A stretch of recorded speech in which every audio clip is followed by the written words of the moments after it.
Hey, this week on the 167, we have a special episode for you where we're going to talk about our friend JC who passed, but also talking about obedience and walking the line and being closer to Jesus through tragedy and crisis. Welcome to the 167. 1, 2, 3, let's go!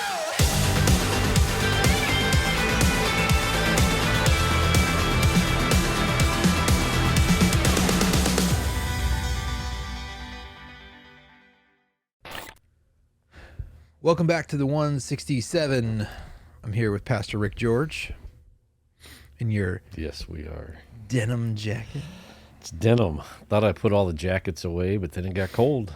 And so, I think Kansas in February and March is just like, hey, what if I make it 75 degrees? Oh, you have a soccer game on Saturday? 20 below. yeah, it's just life. You try to plan and the weather hits and it's like, no to your plans. Where's that groundhog? So, This week on the 167, we're going to start it off a little bit differently. On Sunday, we had a moment at the end of service where we were addressing something that happened in the life of our church. One of our worship team members that a lot of our congregation sees a lot has made a big difference in our church, JC. He passed this week, and it's usually a time, you and I deal with this a lot. We do funerals, we minister to families in these times, and it usually brings up a lot of questions. People, struggle. JC has recently been married and very recently had a boy, a son, and we love Emily and Benjamin. And a lot of times when something like this happens, when tragedy strikes, people have a lot of questions. And so just wanted to start off the show and just talk about some of those big questions that come up, because I don't know if you found this to be true. I feel like I find this to be true when I minister to families, where I'm like, I feel like the more that we can prepare people for these moments, that they can walk through them a little bit better, because a lot of times we're not prepared for this moment and it blindsides us. And then all of a sudden we're asking these questions, and the answers, it just seems so hollow sometimes when you're in the midst of it. I mean, the most common questions are why, and I don't understand, and how could this happen? Those kinds of things are all, ultimately, without being just cold and calloused and uncaring, they're all coming from a selfish part of our heart, because we want things to be the way we want them to be. We want to feel a certain way. We want life to go a certain way. And when that doesn't happen, then it just creates all kinds of questions, which everyone wrestles with, because it kind of in our nature, our fallen state, we have this flesh side that, man, we want what makes us feel good. And honestly, JC made us feel good. He's a great guy, super talented. Brought bacon to everything. He loved bacon. He cooked. He cooked meals. He was just a blessing to the ministry and blessing to the people of our church family. And so to think, man, he's gone, well, that's not pleasant. And so it brings about questions. Why would God do that? And I've had a few questions like, so why would God take JC from us and not heal him? And he's 38. And then there's other people that are, just scoundrels, and they're 80 years old and 75. They're mean. They're hateful, and they're still living. Why does God allow that? Well, that's a question that God's going to have to answer. But those are the questions that come up, and they're valid questions. They're real questions. They're questions that come from a deep place in our life, and God understands that. God created us, and he knows that those things hurt, and he welcomes us. He tells us to bring all of our burdens, all of our cares, bring those questions and hurts to him, and take up his yoke, take up his way. And ultimately it comes down to trust. right? We have, do you trust God or not? Right. And it's, so, how to prepare. There's really no great way to prepare for tragedy other than, the way is to just say, God, I love you. You're in control. I'm not. And today I will embrace whatever you send my way, and I will trust you to get me through this, and relying on truth. One of the things that we speak often, that I share with people, I heard it just this past Sunday before the worship team went out on the stage. But it's this idea that it's facts over feelings. Mm-hmm. And the questions come because our feelings. Right. And feelings are valid. I'm not trying to downplay feelings. We all have feelings. They're real. We have to acknowledge those feelings. But feelings do not trump facts. And so what prepares us is to go back to the truth. And we have to be grounded in the truth. And Jesus said, I am the way, the truth, and the life. So his word is truth. It doesn't contain elements of truth and nuggets of truth. And, if we search hard enough and deep enough, we might find some truth. It is truth. Right. He is truth. So if we're grounded in truth, then we have an anchor. We have that foundation. We can go back to the truth. And the truth, the facts of the truth, should always trump our feelings in the moment. Yeah, it's because I think we get overwhelmed. And I always think about that passage in James where he says it's like men who go to the mirror and they see their physical reflection and then they walk away and immediately forget what it is. Mm-hmm. And I was just talking about somebody with this recently, and it's talking about the word, that we're supposed to read the word, and the word tells you who you are. The word tells you what's happening. It tells you what's going on. And if you are a studier of the word, like if you are in a daily, like if you just saw your reflection one time, like you might go, oh, I don't remember if I have lines on my forehead. Like it's been a while since I checked. But if you are daily, if you wake up every day and you look in the mirror and you do your hair and you go, okay, this is what I look like. I have brown hair. I have blue eyes. Like this is what, like I used to have brown hair. I know. Like that's why you got to check every day. It's like, what happened to my brown hair? But if you do that, like I was talking to somebody, I'm like, if you are a blonde and you look in the mirror and you're like blonde, and you walked out of your house and somebody went, oh, you have black hair, you would go, oh, no. I just looked in the mirror. I know that I have, like, it wouldn't matter what other people are telling you. Yeah. You would say, no. I've looked in the mirror and I know, and I'm not going to doubt just because I wouldn't walk away from my mirror and go downstairs and start making breakfast and go, do I have blonde hair? Like I would know because I'm in it daily. And sometimes, like you said, it's that, that push that like your feelings start to overwhelm you and you go, no. This is what I look like. This is who I am. This is who God is. This is who Jesus is. And I think the more that we can study that reflection and know it, I think it helps a little bit in that time. I mean, you're still going to have your feelings and you're still going to be grieving. But, there's a lot of times where I actually just talked to somebody on the phone and unrelated to JC, but they were talking about they found out a family member had bad news. And I just said, hey, listen, the three outcomes for this are they're going to have a surgery and they're going to be fine. They're going to be miraculously healed, or they go directly into the arms of Jesus, and Jesus says that those in Christ will never die, and I'll care for them and I'll love them. And I said, it's kind of like in a video game when like when your character, your avatar goes down, you are still there. It's just like, so, even JC right now, JC is not dead. His body is done, but he is in heaven. And, it's like, so those are your three options, which sound pretty okay.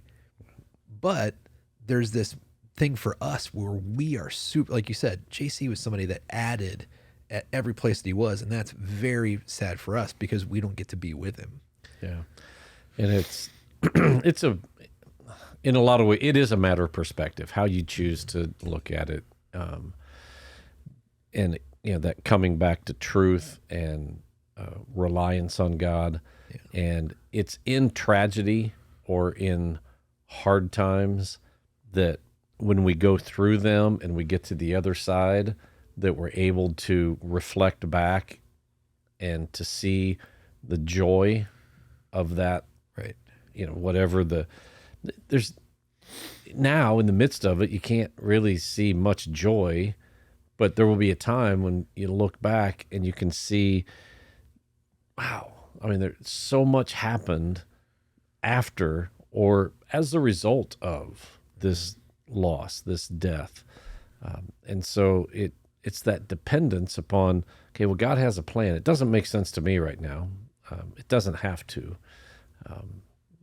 But I know that God is going to work something through this. And everyone wants to kind of in the back of our mind, we want to believe that we're going to live forever. We don't want to talk about dying. People put off making funeral plans and buying cemetery lots or going to this funeral home and saying, hey, let me prepay for I don't want to talk about it. Even people that are, diagnosed with a terminal illness and this, I don't want to talk about it. I don't want to talk about 96. it. Yeah, you just push it off, thinking, well, it'll never happen to me. When we all know that it's going to happen, and the Bible's very clear that it's going to happen at some point, and we don't know what point that is. And when the Word tells us that our days are numbered, and all of us want that number to be really big for ourselves and everybody that we love.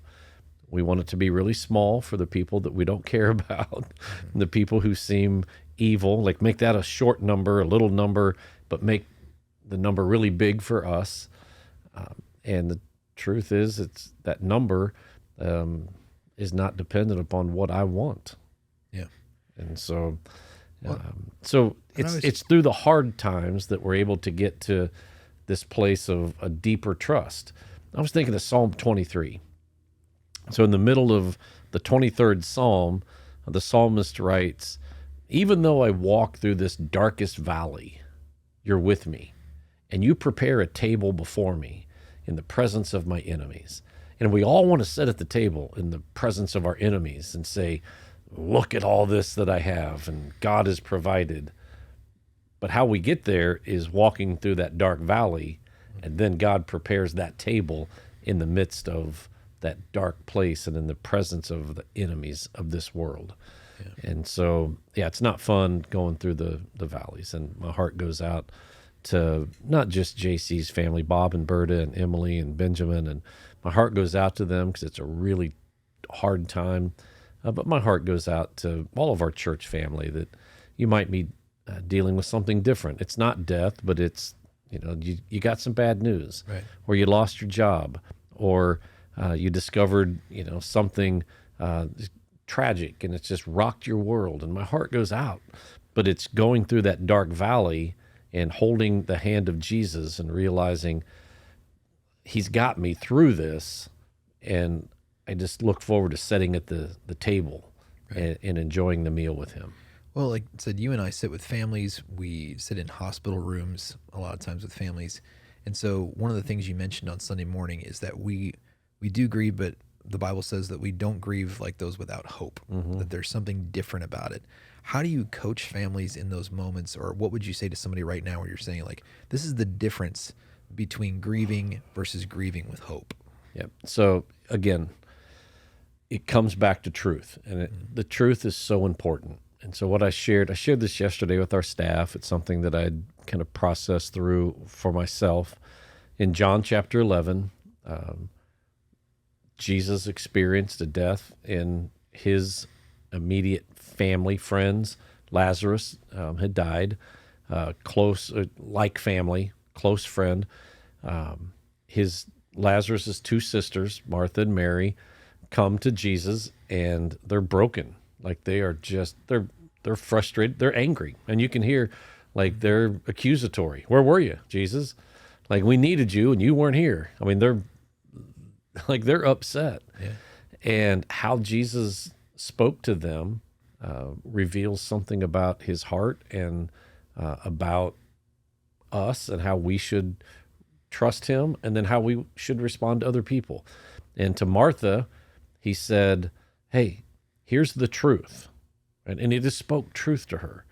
And he said, those who die don't really die if they die having a relationship with me. And even if their physical body dies, they're going to live forever. And then just kind of off, he's like, so do you believe that? And he puts it back on her. Do you believe the truth? Yeah. And if you don't believe the truth, well, then there's not a lot of hope. He says, do you believe that? But then Mary comes to him with the same brokenness. And she's like, our brother's dead. And we're devastated. And he just falls down with her and cries. In the shortest verse in the Bible, Jesus wept. Right. He just cried. He cried with them. An understanding, what gives us hope is an understanding that Jesus understands that Jesus understands our emotion. He understands the hurt, the frustration. He's walked it. He's felt it. And he's right there with us. And he wants to just hold our hand, put his arm around us and say, let's keep walking and let me help you through this. And it's going to hurt and it's okay to cry, but I want you to see the hope that's on the other side, the table that I have prepared for you. And getting through that absolutely depends on the level of trust that we have in him and the security that we have in the truth. Do you know the truth?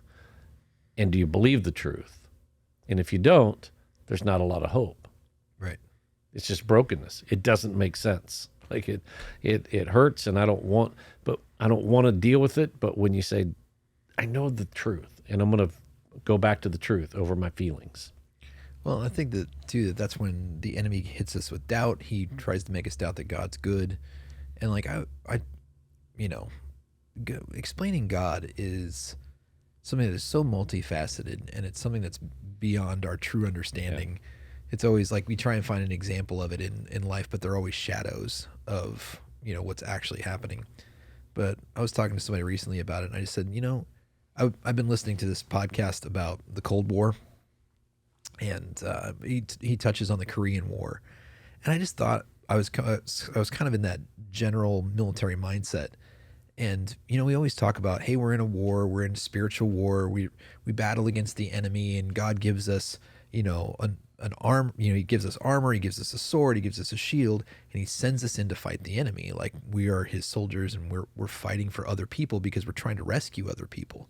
It's literally like, it's a strange battle because in one sense, the people that you are fighting in the next moment of the battle will all of a sudden be on your side. And now your goal is to protect them and bring them back to the fold.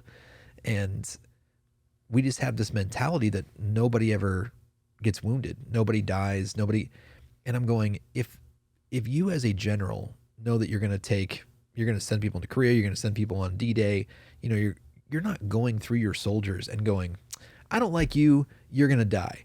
And I love you, but so you get to live. You're sending everybody in hoping that everyone, you're like, I don't want, the Bible says that God says, I wish that none would perish. It's like God's will is that he's good, and he wanted us to be in Eden. We messed that up, and it's like, I believe that God wants the best for each one of us. And yet we go into battle, and then we might, like for JC's battle, we lost his physical body to the enemy. And he was, mortally wounded in that battle, and we couldn't save him. And yet God's going to go, okay, I'm going to, JC gets to come home with me. He gets to stop fighting that battle. He gets to be off the battlefield now. And I'm going to do a good work. I'm going to reinforce this, and I'm going to turn that into something good. But, he's not sitting there going, well, he's not David sending his friend to the front line and pulling it back. It's like God is good, and he doesn't want any of his children to do that. And yet when we're in battle, we're fighting the enemy. And there's just a lot of stuff that happens in there, and it's hard to explain all that to people. But I just tell people, I'm like, there's no general in the world that's looking at his soldiers going, yeah, you're expendable. Like, you can just go and die. I don't care. It's counting the cost. In physical war, it's those in places of control and authority have counted the cost. They know it's going to cost dollars. It's going to cost humans. It's going to cost a lot. Yeah. I mean, are we willing to pay that price? Sometimes I say no. It's why the word tells us count the cost. Like, who would go to battle without counting the cost to see if you might be able to win? Who would build if they haven't counted the cost? Don't make a decision if you haven't counted the cost. It kind of circles back around before we get through the whole podcast without addressing it. But, you circle back around, and everything that we've talked about this morning really circles back around and lands on this aspect of obedience. So you know the truth. Now, what do you do with the truth? You have to will yourself to obey it. Yeah. So do I say, I don't like the truth right now? Like, I wish that there was a different truth, but there's not. This is the truth. You can't change it. So what do I do with that? Well, I'm going to choose to live in it, and I'm going to choose to walk in it. I'm going to choose to obey, like whatever it is. And my feelings aren't really in line with that right now. But like David, you read through the Psalms and he talks to himself. Do you talk to yourself? I don't want to admit that. Yeah. So I don't know if anybody listening or watching, if you talk to yourself, David in the Psalms, he talks to himself, and you hear him say things like, soul, like, get in line, soul, rise up and worship God, soul, like, why are you so downtrodden? Yeah. Cheer up. And all he's doing is saying, what I'm feeling is not in alignment with what I know to be true, and I have to address that.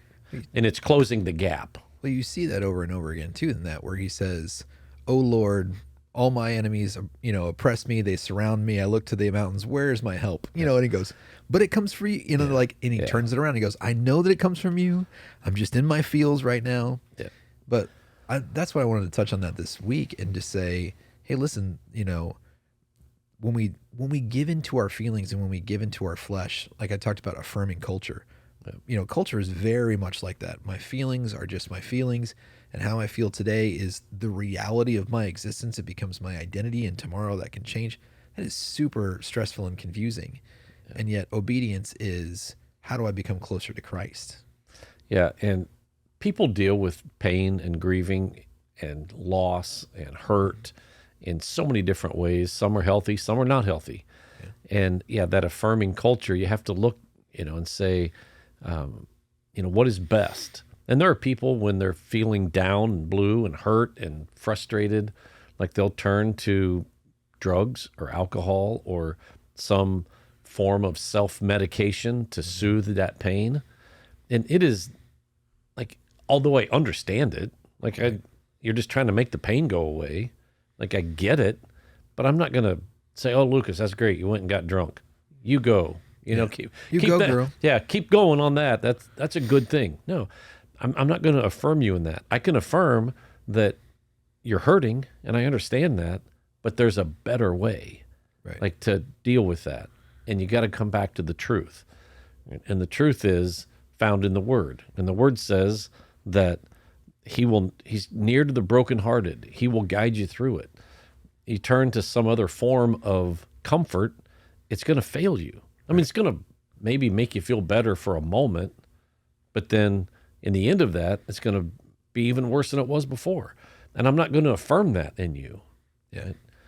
And so, what is it? The heart is deceptive above all things. Yeah. It's like, we were like, follow your heart. I'm like, don't do that. So that's terrible. Yeah. And here's the crazy thing, or I would say the frustrating part for me and for probably everyone who's listening to this. It is much easier to just not follow the truth, to not be obedient. Right. It's a lot easier to just go do something stupid.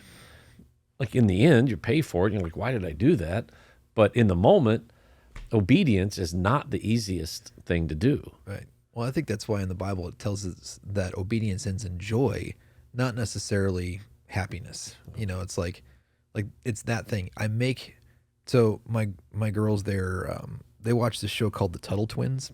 It's like it's a pretty conservative show. They were teaching them about Bitcoin, but they were teaching them about money in this one episode. And they say, and they were talking about money, but really they were talking about self-control. And they said, Bitcoin is up, by the way, just a little bit. It's kind of yeah? fluctuating, but it's on the rise if you're wanting to. I'll have to buy a fraction of a Bitcoin.